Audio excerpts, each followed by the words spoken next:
Hey, how you doing? Good afternoon. Welcome to another time here. Welcome to another time on the book club. That's what I gotta do Sunday afternoons. We gotta read a book, discuss the book, learn from it, and hopefully we can apply it in our life and make our lives better.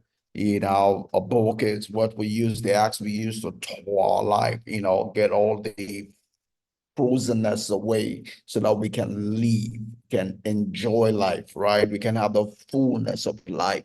We can have the seasoning of life, right? We're not just having a long life, but we're also having a wheat of life, and we're presently on our sixth book here. That's what we are right now in our sixth book in this on this journey. And that's the book, The Good Life, right? The Good Life. That's what we've been reading since July, first Sunday in July of this year.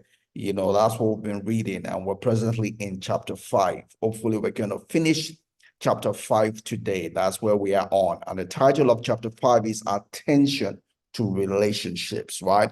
The book was released back in January. It's a compilation of 85 plus years study on human development, human adult development.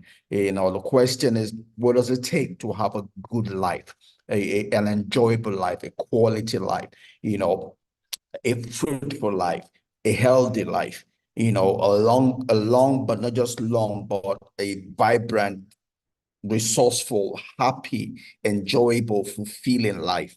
And they found out that it is relationships, right? It's not just the number of relationships, but the quality of the relationships, and that's what we're trying to do as we go through the book. We're seeing all that they've studied, what they've learned, and how to make it possible in our own individual life, right? It's not just to read about it, but it's to get it practical in our own life. So we're not here to discuss theory, right? We're here to learn from the book, learn from the practical experience, and see how we can apply it to our everyday life so that our own life can be better, right? Our own life can be better. I already see it working in my life. I already see it healing a lot of things in my life that have been there for so long that I didn't know were there.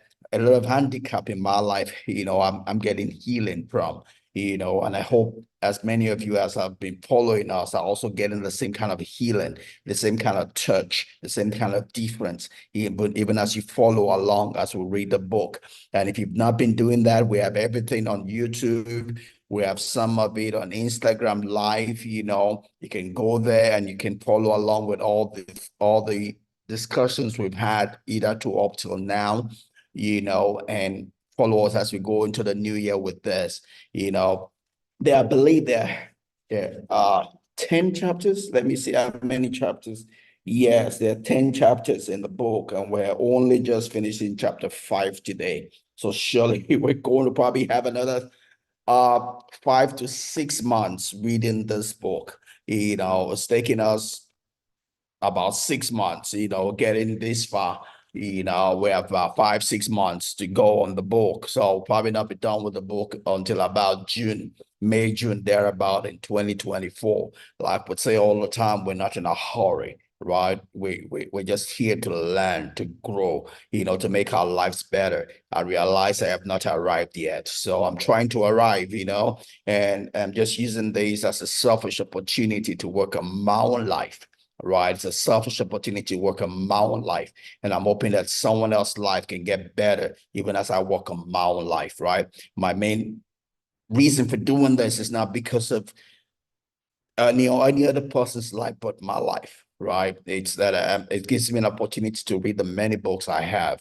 I accumulate a lot of books. I have a bookshelf here in Nigeria. At my home in Houston, I have a bookshelf. I have so many books, and yet I run a tight schedule.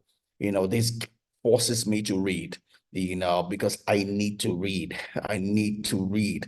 For all that I have in my hands, I need to read. I need to, increase my capacity so I can handle the things in my hand. So this is a selfish opportunity more than anything else for me to read the books that I accumulate. and hopefully make my life better.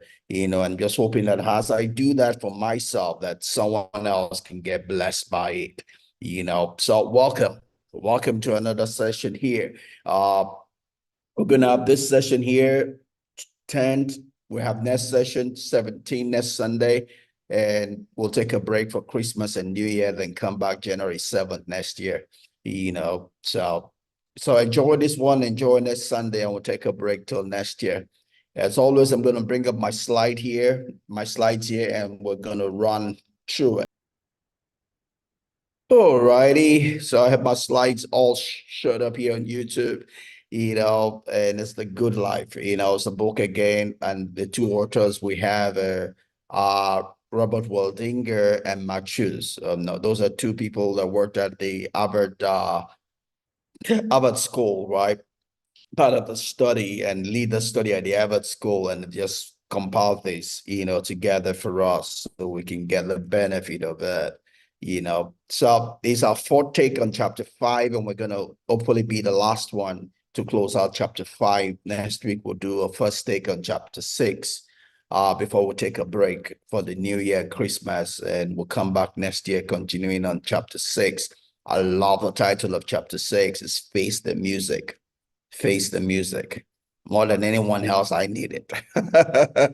I need to face the music of life. A whole lot of my life has been not facing the music. I've been that person who runs away whenever there's pain, not one that would, stay there and face pain. I've looked for the easy way out most of my life. That's why I'm probably no better than I am right now. So it's coming seemingly late, but it's better late than never. So I'm learning that. I'm learning to face life. I'm learning to lean into life, because that's the only way you're going to win in life, is to lean into life, lean into life, lean into life, right? And that doesn't necessarily come natural. Because you fight doesn't mean you're leaning into life. Sometimes leaning into life means that you have a large heart. You don't react, you respond. Thanks for the thumbs up, thanks for coming along. It means that you respond to life, you don't react to life. People that are always reacting to life, always angry and all of that, they're running away from life. those are like easy characteristics of someone that is not leaning into life. Someone who leans into life rarely gets angry. He has angry on that he's or bosom. He's in control. If people if people step on your nerves so easily, you're not in control of life. You're leaning away from life.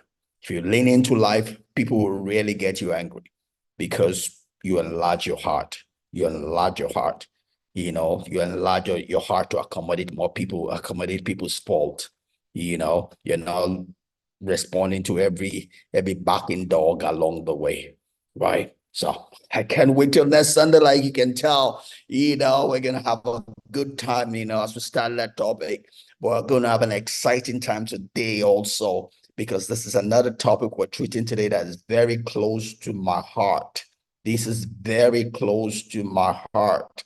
This is something that I'm winning today's battles with, right? It's very close to my heart. It's just like God has made it. That is what we're doing, treating at this point in time for me, because this is pivotal for me. It's a necessary tool, necessary weapon in my armory for the battles, the war that I'm fighting at this point in my life. And it's also needed even as I lean into life, as I lean more into life. I need this, and it's called mindfulness. It's pretty popular today, right? Today's mental health world, you see it everywhere. Almost everywhere you turn onto, you will see everybody talking about mindfulness. And sometimes we don't understand it, and we think it's probably some occult thing, something that's going to take me away from my faith or all of that stuff. Hopefully we can break that myth today as we share, and you understand that it's a necessary weapon in your armory to face life, to win in life, to lean into life. So let's take it. All right. So as we the main thing we're talking about, mindfulness is being and staying alert, not being distracted. One of the things we read in chapter 5 is the fact that even though we don't work as many hours as those in ancient used to work, right? Because we have technology, right? We have different things in my work right now as an aftermath of COVID. We have what we call hybrid work system, whereby I can work from home on Mondays and Fridays. I only have to go to the office on Tuesdays, Wednesdays, and Thursday, right? Compared to when I had to go to work every day. But yet people still get tired in the midst of all of that. You know, the reason why people seem to get tired, even though there are different things that have been made to make life easy for us, is because we are distracted. We're overly excited, or we're distracted, we're overly stimulated, right? We're not able to focus on one thing at a time, where our attention is called in different areas. And that kind of just makes us tired, even though the different things have been done to reduce the burden on us. But because we have not been able to gain control of our mind, even though the schedules around us has been made lighter, our mind is ever busy. Our mind is ever distracted. Our mind is overstimulated, right? We're called on different sides. We think we can multitask, but the truth is that nobody can multitask.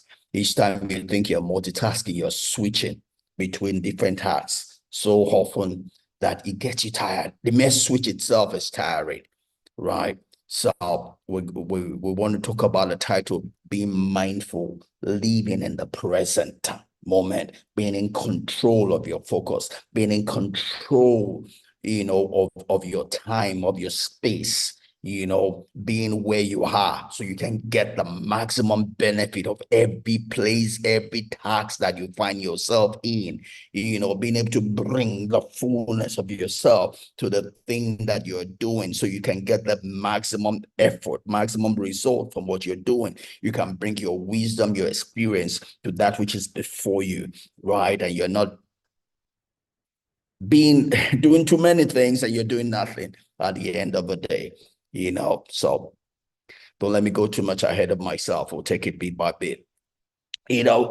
so teach Nat Hand, a monk, has this to say about the present moment. It says the present moment is the only time over which we have dominion, right? The present moment is the only time over which we have dominion. The present moment is the only time over which we have dominion. You don't have dominion over your yesterday. It's gone. It's gone. It's gone. There's nothing you can do about it. It's gone. Yes, we do all this sci-fi stuff as if people can do time travel, but it's sci-fi. It's not reality. In reality, you have no control over your yesterday. Whatever happened to you yesterday, whatever you did yesterday, you cannot undo it. It is gone. You have no control over it. It is gone.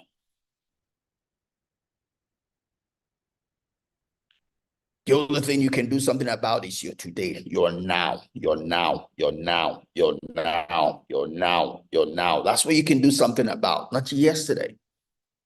You have no control over your tomorrow, right? At least you have no direct control over your tomorrow. First of all, you're not even guaranteed you're going to be a part of it tomorrow.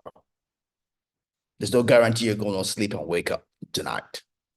There's no guarantee the world won't end today. So you have no control over it. So scripturally, I believe that's what was that talking about? Is it the Apostle Jude or Apostle James? I was talking, no, I believe it's the Apostle Jude, talking about people saying that we should be humble. We should be humble. Don't just say, tomorrow, this is that. So, 2024, I'm going to do this. I'm going to do that. I'm going to. Who guarantees you? Who says you're going to be in 2024? Don't be boastful about what you don't know of. A dear friend of mine, my beloved dear friend, you know, after the father died, father was sick and the father died. That became so important to her. That became a watchword for her. Everything she says, if the Lord wills, because she probably had so much belief that her father will be in her future. So much belief that her father will be in her future. But his life was cut short. The father died. So that became something that was big in her heart. That became a pain, that left her with treasuring that word. If the Lord wills, if the Lord wills, if God wills. None of us has control over tomorrow. I love to do the father-daughter dance with my daughters at their wedding. I love to. But I gotta put that clause. If the Lord wills, if I'm alive, if this world is still there, I pray that they are also there. Right? We don't have control over our tomorrow. We can plan for it. Yes, we can plan for it. We can do everything that we need to do to plan for it, but we don't have control of it. The best we can do to hopefully affect our tomorrow, which we can affect, even though we don't have full control over, is to make the best of our today, our now. What you do in the now is what will determine your tomorrow. What you do in the now can overwhelm your yesterday. You cannot change it, but it can overwhelm your yesterday. Our power is in the now. It's not in the tomorrow. The power we have in the tomorrow is based on the power that we have today. If we have no power today, we cannot have power tomorrow. Right? So Nat Har says it very rightly. The present moment, the now, is the only time over which you have dominion. Make the best of it. Make the best of it. Your today is all that you have. Make the best of it. Your tomorrow will only be as good as what you did today. Don't be like those people that are saying tomorrow, tomorrow, tomorrow, tomorrow. Tomorrow never comes. Tomorrow never comes. It only comes for those that use their today. Today is when we have the power. Today is when we have a dominion. What we do today is what will determine our tomorrow. What we do today is what will overwhelm our yesterday. We don't have power over yesterday. We don't have control over tomorrow. But we have power, we have control over now. We can decide what to do now, because what we do now will affect our tomorrow. That's what will make a difference in our tomorrow. So now, the present moment is where your power is. If you want your 2024 to be great, it's only going to be great if you are using today well. If you are finishing 2023 well, how you finish your 2023 will determine how your 2024 will be. You don't postpone everything to 2024. You are not going to enjoy 2024 if you do that. You have to make the best of the remaining days of 2023. How good, how well you make the best of the remaining 2023 will determine how your 2024 will be.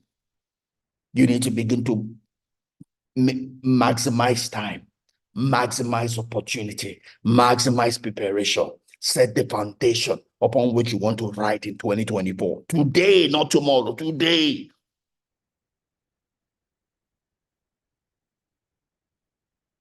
So the present moment is the only time over which you have dominion. Make the best of it. And that's the whole idea of mindfulness, right? We exercise this dominion, right? We exercise dominion in the present moment by giving attention to and the present moment. You give attention to and in the present moment, lest we miss the obvious shouting at us. Scripture will tell us that the invisible quality of God is made visible by the things he has created. Around us is wisdom. Around us are things shouting at us, speaking to us, speaking wisdom to us. But we so often miss them because we are distracted. We're distracted. We have people, you have your wife communicating with you, but you can't hear because you are too carried away. Either you are full of regret of yesterday, or you are full of anxiety of tomorrow.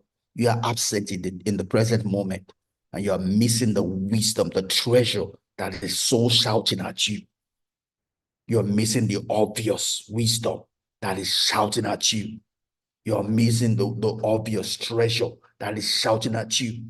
You're missing the gems, the gemstones, the gold, the silver, the diamond, the idea, the opportunity that is shouting at you because you are living in the past, or you are living in the future.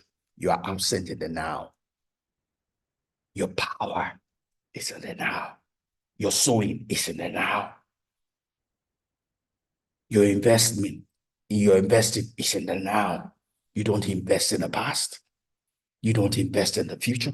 You invest in the now, in the today. We need to give attention to wherever we find ourselves. Give attention to ourselves. Give attention to the present moment. Give attention to the place that you are. Don't be absent-minded. If you're absent-minded, you're going to be a casualty. You're going to miss the handwriting on the wall that God has for you. If you're going to work on the relationships in your life, you need to be present. Because again, we say communication is not, only so much of communication is verbal, maybe 25%. All the other ones require you to be present to hear what is being said, to hear what is not being said. What is not being said in a communication is more important than what is being said. And you can only hear what is not being said if you are present in the now. So our attention and our awareness dictates our consciousness in the moment. Our attention and our awareness dictates our consciousness in the moment, right? Because when you're not attentive, you're not conscious. Your mind is absent in that moment. When you're not aware, your mind is absent. You're not conscious, you're not alive. Your consciousness is your aliveness in the moment, right? So when we give attention, we're being conscious. When we give attention, we're being aware of our environment and what our environment is saying to us, and that's important, right? So consciousness is both a faculty and a state. And maybe before I say that, I'll probably come back to that. And I got this from what's the title of that book? His name is Nathaniel Branden, and it's something about self-esteem, I've forgotten the name of his book, but I'll probably come back to that. But consciousness, being sensitive, engaging our mind is both a faculty and a state. As a faculty, it is the attribute which enables a living organism to be aware of its existence, right? So when we're conscious, it means that we're aware of our existence. When someone is dead, that person loses their consciousness, right? So when we're talking about being aware, giving attention in every moment, we're saying be alive. Be alive, don't be dead. There are a lot of dead people all around us. They have life, but they're not using their life. They have life, but they're as good as dead.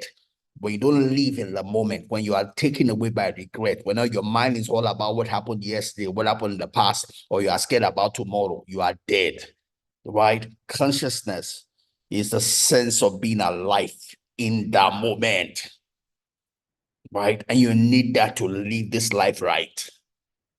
Right? As a state, it is the awareness, the condition of an organism in cognizing, perceiving, and sensing.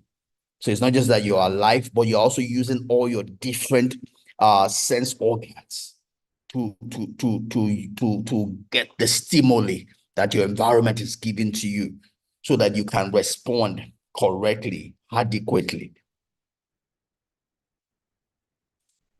lest you miss it. You know, in the forest, that predators are very cognizant of the environment. Otherwise, they will die. All the antennas are out, looking, is there danger? And they can respond. But human beings, because we have to make a decision to think or not think, we're absent in the moment. We see trouble coming and we move, take our head into that trouble because we're absent. We don't shine our eye. We go to trouble instead of staying away from trouble because we're dead in the moment. All we're trying to share about is the importance of giving attention to wherever you find yourself, right? Wherever you find yourself, be there, be there, be there, be alive. Don't just exist, live, live, live. Give attention to where you are, be alive. Be aware of your environment. Be aware of your own body, your own internal organ. What is going on in your body? What's your body saying to you? What's the things are about you saying to you? What is your environment saying to you? Right? What is your life saying to you? Are you moving forward or are you moving backwards? Are you making the right decision? Be aware. Don't be passive. Don't deny life. Trouble won't go away because you are denying it. If there's trouble, face it. Lean into life. Lean into life. Don't lean away from life. Lean into life. Face it. Address it. Seek for help. Stop playing the living dead. It's not helping you. As we close 2023 and go into 2024, make a decision to be alive, not just exist, be alive. Don't just exist, be alive. Face life, lean into life. Face the issues of life. Face the battles of life. Face the war of life. And win. And win. And win. You were designed to win. You have all that it takes to win. God will not give you and has not given you anything that you cannot win. You can win. Stand up and face it. You can win. You are designed to win. Right. So, mind designates human beings' consciousness. So when we talk about consciousness for the human being, we're talking about the mind. Our mind is what gives us consciousness, right?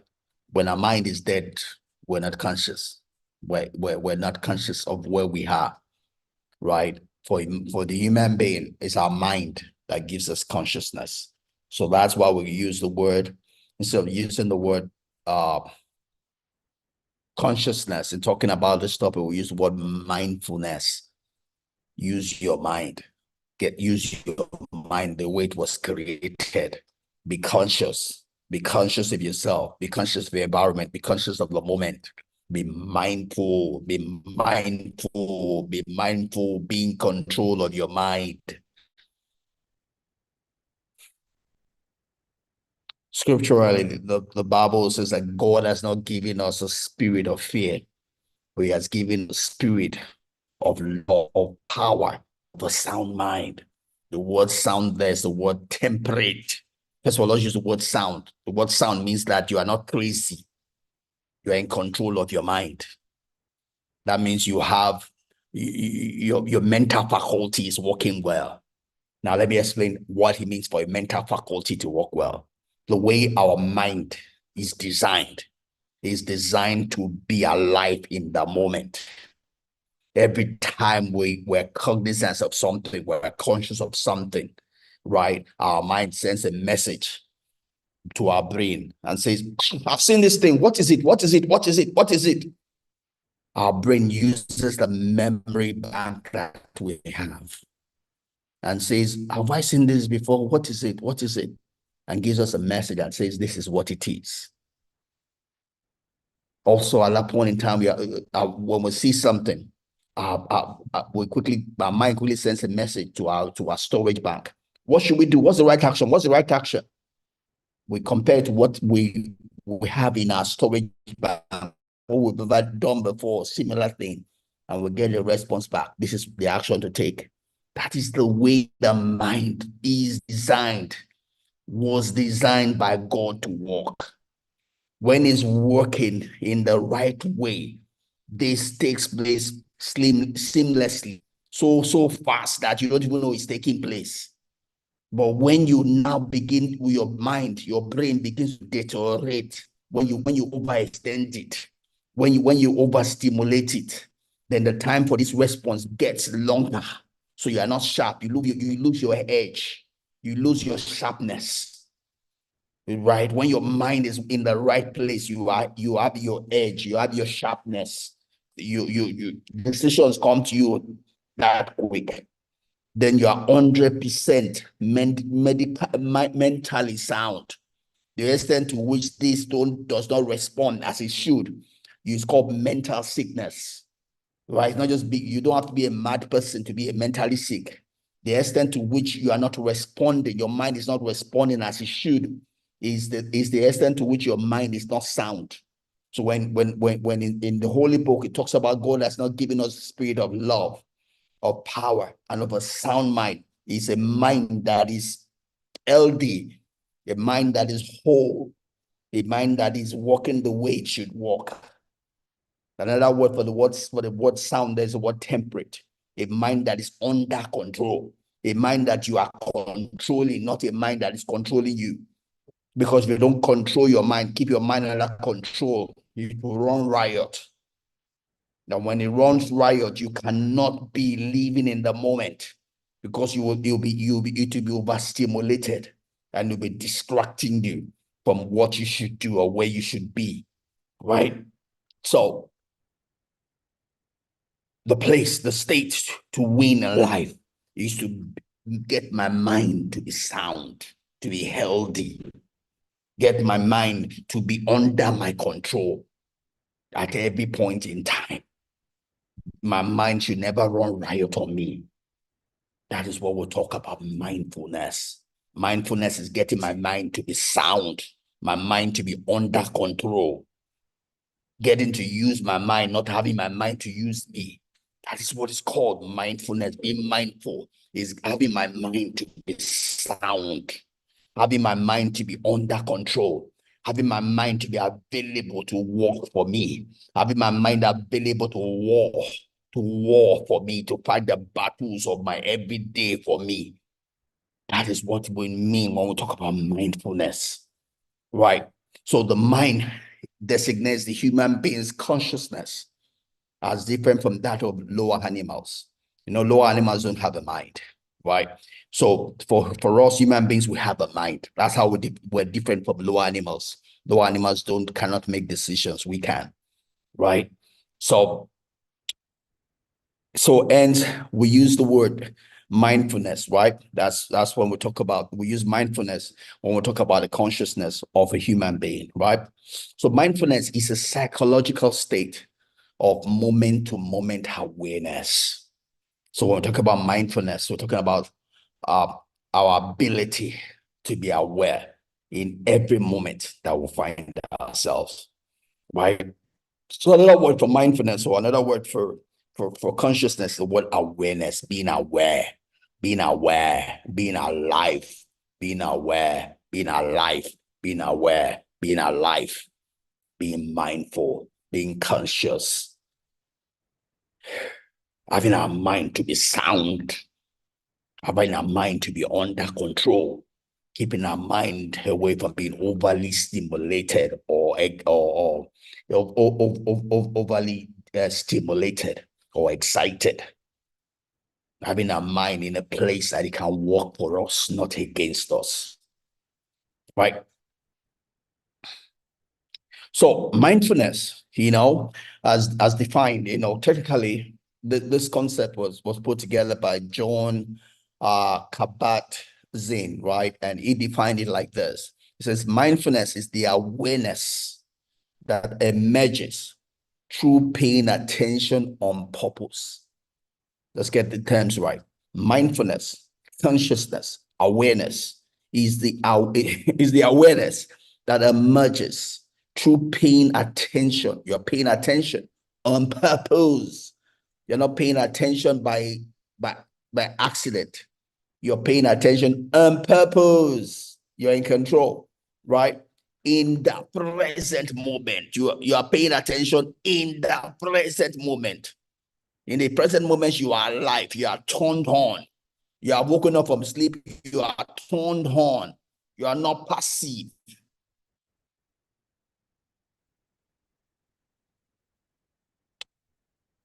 This is a tendency that those of us that are introverts can easily fall into because we're deep thinkers, right? We tend to talk to ourselves, live inside our shell, and there's nothing wrong with that, but it could also expose us to a place whereby we live in a fake world.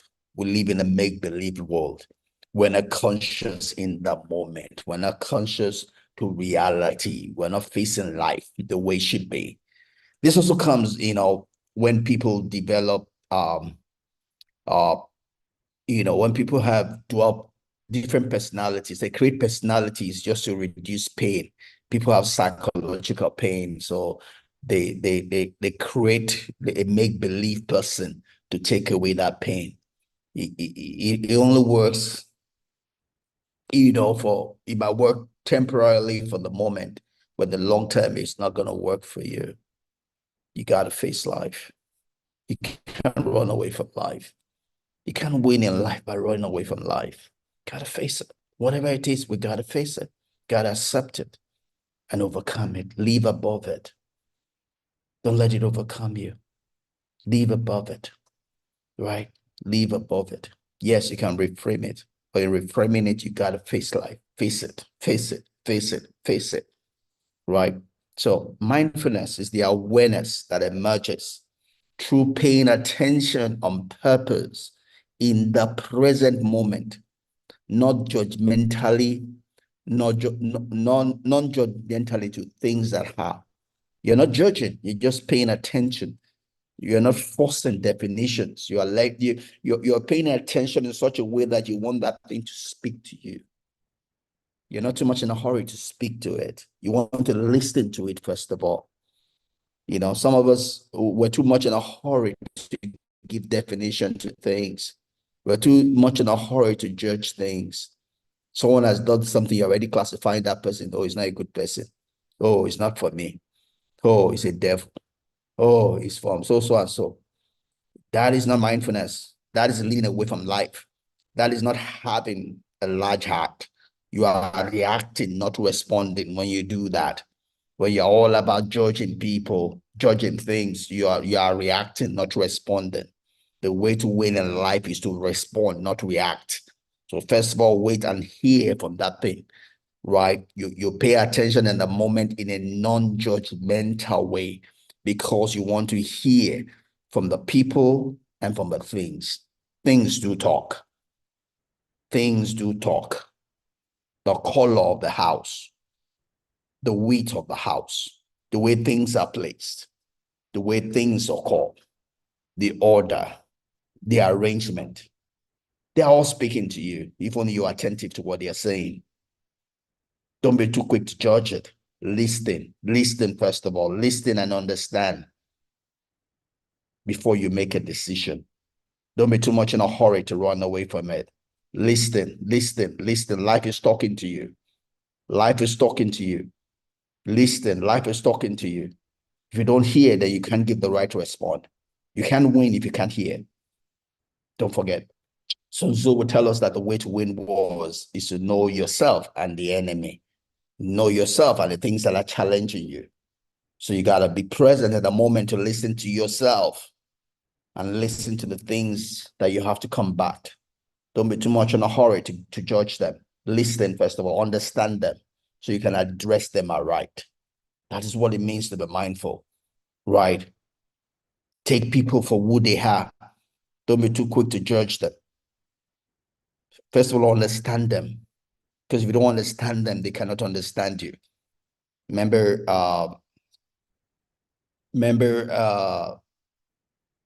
Stephen Covey's TED Law, right? Seek first to understand before you're understood. That's the way to live. That's the way to relate. And for you to be seek to understand, it means that you have to be mindful. You have to be attentive in the moment. You have to be quiet. You have to be sensitive in a non-judgmental way. You have to wait, wait, wait, wait, wait, wait. Listen. Listen to your wife. Listen to your children. Listen to your boss. Listen to those that are working for you. Listen to your customers. Listen to your suppliers. Don't be too much in a hurry to talk to them. Listen, first of all, understand them, then decide on the right way to respond. That is the way to win in life. Listen to 2023. Listen to January of 2023. Listen to February. Listen to March. Listen to April. Listen to May. Listen to June. Listen to July. Listen to August. Listen to September. Listen to October. Listen to November. Listen to December. Because those are the full steps of the coming 2024.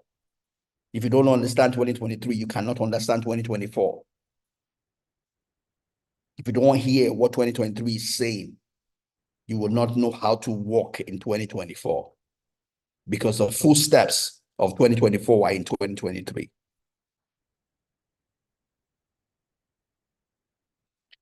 When you practice mindfulness, you are purposely aware of the present moment.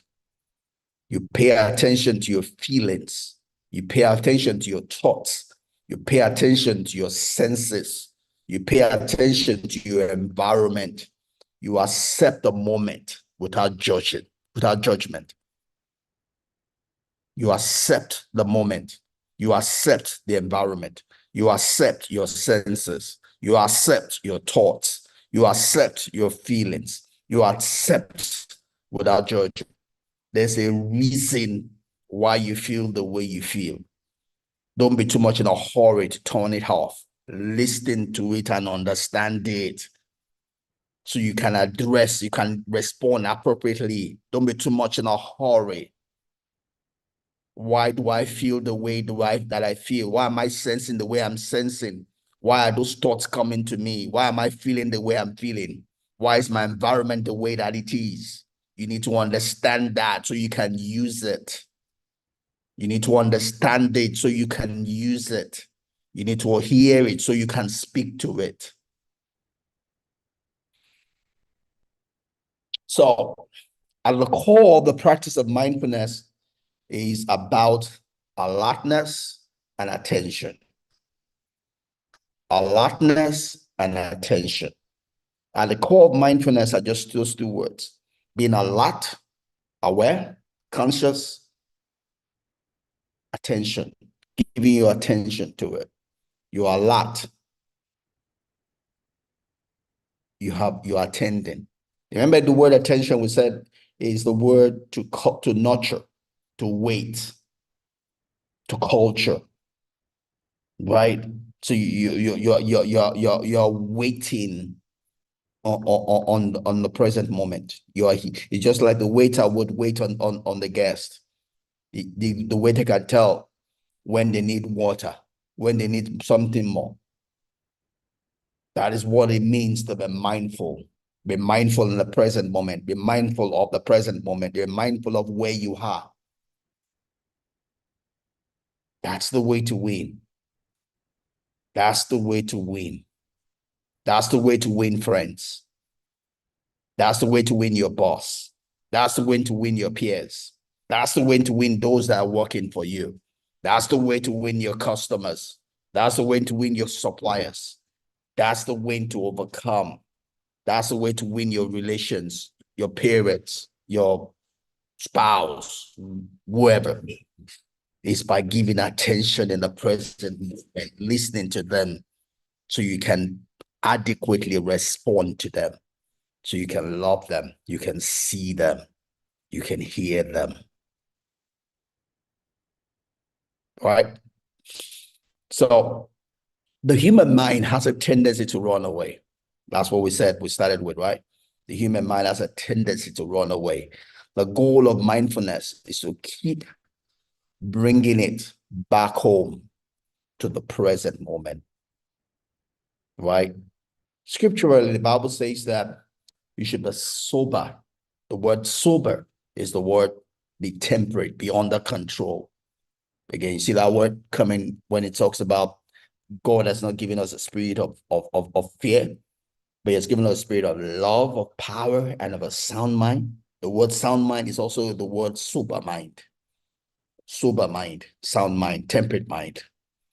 The Bible says, be sober, be temperate, be sound, for you have an adversary who is going about looking to get to kill you. Another way of saying that is be mindful, be mindful, be mindful. That's the way to overcome life. That's the way to overcome the devil, both temporal and spiritual. That's the way to win in life. That's the way not to get to fall into the trap that's been set for you. That's the way not to be entrapped, not to get into trouble. Right? That's the way to overcome. Be mindful, be alert, be conscious, be aware. Right? So the human mind has a tendency to run away. The goal of mindfulness is to keep it, just keep bringing it back home to the present moment. If our attention is to connect with other people, being present is what makes that possible. So if you want to connect with other people, you have to be present. Be absent-minded, you're not going to connect with the people that you're physically present with. You can stay home all you want. You're not going to connect to your spouse if you're not present. It's your mind, not your body. What brings two people together is not their physical presence, it's their mind. Connection is made with the mind, not with the physical body. You can have sex all you want. You're not going to be intimate. Intimacy is between two minds, two hearts, two minds, not two physical body. Physical body is just the outward show. Intimacy is two minds rubbing together, two hearts talking together. Right? So, in today's rush, we all think too much. Or maybe the right word is we all worry too much. And this is what Eckhart Tolle says. This says in today's rush, we all think too much. We all worry. We seek too much. We want too much. We forget about the joy of just being. We look for so much we can't enjoy it. We lose the happiness. We lose the joy of just being. We're human beings, not human habits. We're two human beings. Our joy, our happiness is found in being happy, being joyous, being content, being confident, being at rest. And you're going to find that when you're in control of your mind. It's not what you have. It's whether you have those things or they have you. Whether they control your mind or you control your mind and those things.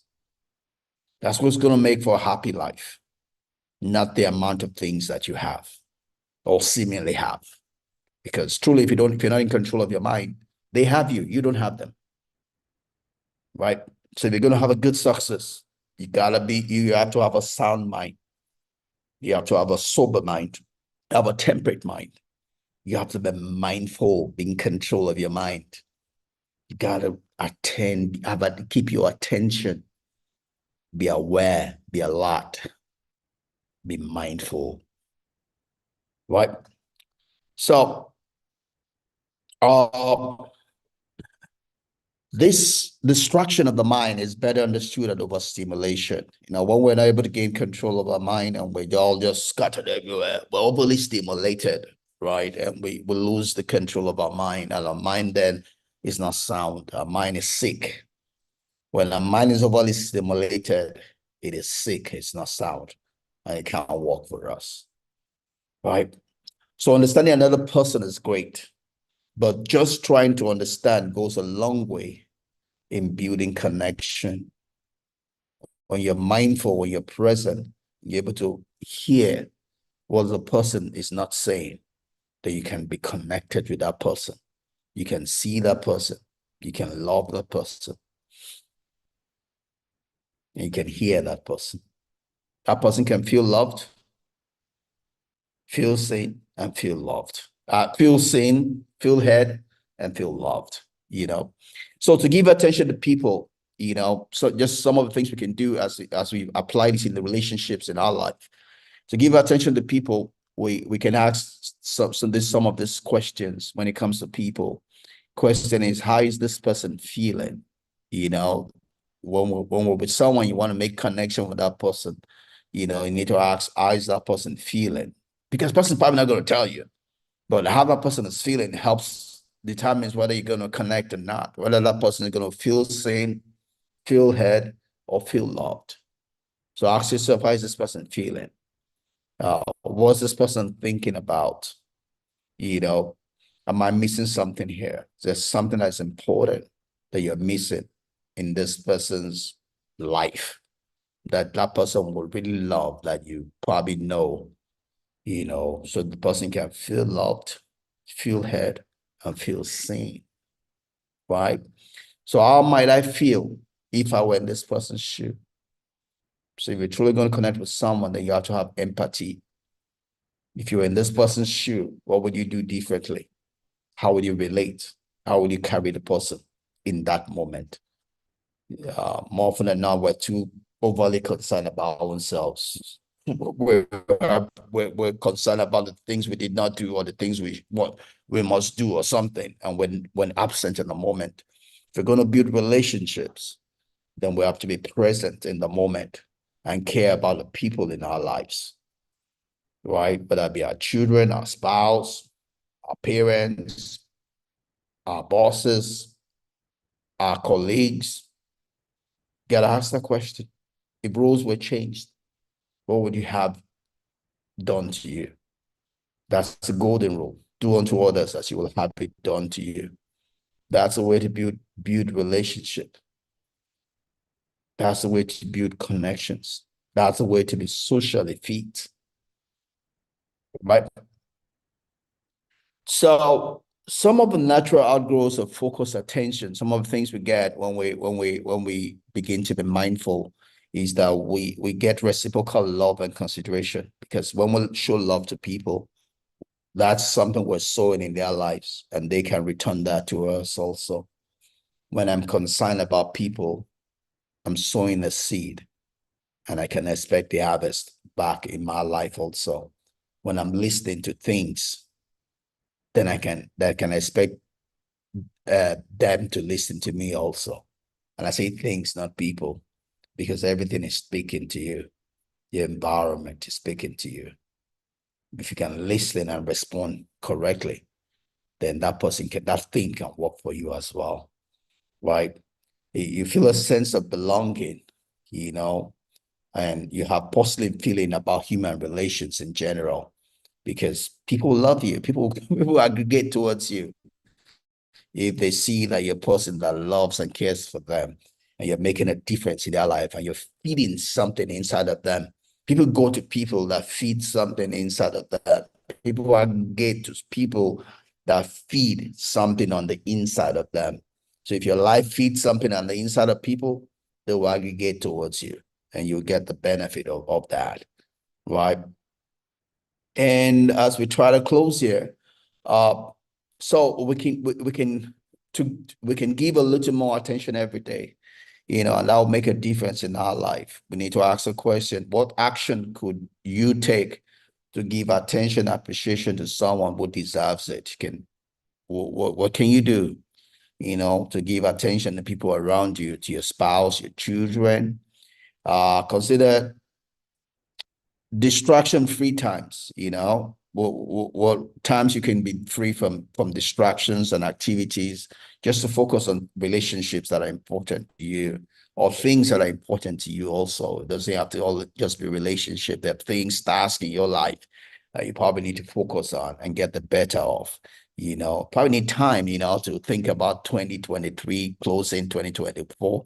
You know, we talk about quiet time as Christians, and this is the time we do, and we say that that time is a time when we don't have, we're mindful, we're not distracted. We try to get a time when we're not distracted, to focus on God, to focus to hear from God, to spend time with God. That's a time also to be mindful. You get the benefit because we are sensitive. Say, what is God saying to me? Right? We're alert to what God might be saying to us, so we can respond that right. What's it saying to me? What's it saying about my life? What direction is it pointing me to, right? Even as we close the year here, a lot of people are going to be asking God, oh, 2024, God, what's the direction? What are you saying? What are the full steps 2024?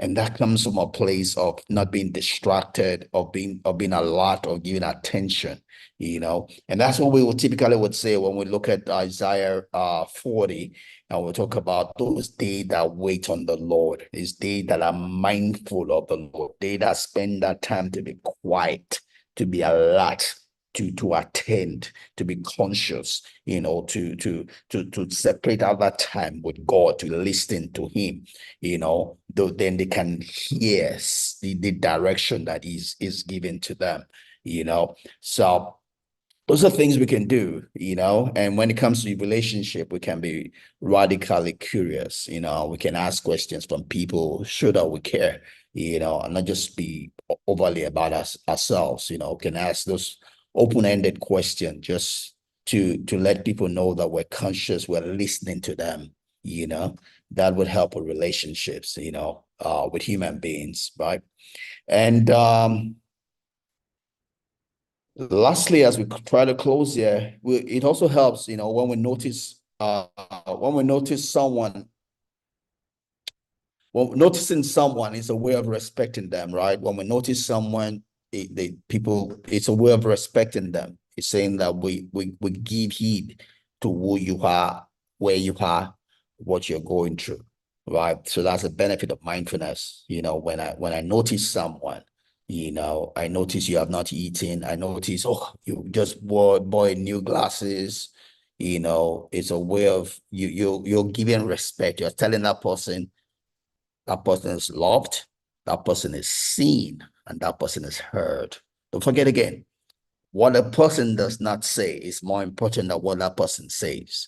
So if you're able to hear what is not being said, that person will feel loved, seen, and heard, even though the person did not say anything, because that person is saying something, right? So when you give heed to what a person is not saying, that person will feel loved, seen, and heard. That person feels connected, right? So when you notice someone, it's a way of respecting that person. It's a way of paying tribute to that person, in that exact moment. Attention is our most precious asset, right? And deciding how we invest it is one of the most important decisions we can make, right? Because attention, there's only so much attention we have. There's only much lifespan that we have, and when we invest it in people's life, we invest it in the things that are important to us, then we're able to get the right results from doing that. All right, that's all I got for today. Thanks for Lola. Lola. Oh, that's Pastor Fola. I thought that was it. I was reading. Thanks, Pastor Fola Olaide. Thanks for coming along. Thanks, my Zilla Jur. I'm gonna need to know what I know you're connected to me on Instagram, but thanks. Thanks for coming along. Thanks for everyone else joining on YouTube Live. Thanks for everyone else that's going to listen to it after now on Facebook and wherever. Thanks for coming along. I hope you enjoyed this as much as I did. This is powerful. This has changed my life, in a place of being mindful, of giving attention, to life, of being aware to life, leaning in to win in life, that has changed, and it's changing my life. It's making my life better.